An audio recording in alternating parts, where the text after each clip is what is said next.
পারুল তুমি কি খাচ্ছ? তো বন্ধুরা আজকে রাত্রিবেলা বানাচ্ছি চিকেন কষা। তাই দেখুন দুই টেস্টার বসে গেছে। টাকা দিকে বলছি কেমন হয়েছে মাংসটা একটু বল। এই যে কেমন হয়েছে ভাবি? ভাবি খাওয়া শেষ। তো এই যে তুমি তো খাচ্ছ আস্তে আস্তে।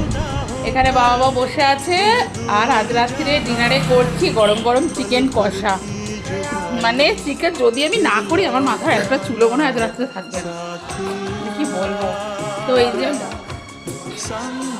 এখন করছি এই যে চিকেন কষা। আর বাবা মনোজ ওরা রুটি দিয়ে খাবে, আমি তো গরম গরম ভাত দিয়ে খাবো। ভাত ছাড়া আমার একদম ভালো লাগে না। তো এই হলো চিকেন কষা। এখনও হয়নি, এত হবে, কালারটা সেই কারণে আসেনি অতটা এখনও।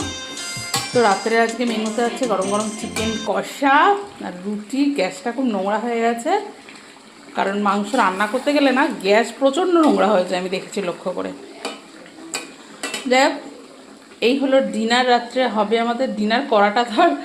কড়াটা দেখালাম না, মানে ডিনারে কি বানাচ্ছি সেটা। মানে চিকেনটা আমি রাত্রিবেলা মাঝে মাঝে প্রায় বানাই আর কি, কারণ আমাদের এতে চিকেনটা দুপুরের থেকে রাত্রে খেতে মানে সবাই ভালোবাসে। আমারও খুব ভালো লাগে, মনোজেরও ভালো লাগে, বাবারও ভালো লাগে। আমার মাকে ধরতের মতো পড়ে না, আমার জব হলেই হলো, না হলে না হলো।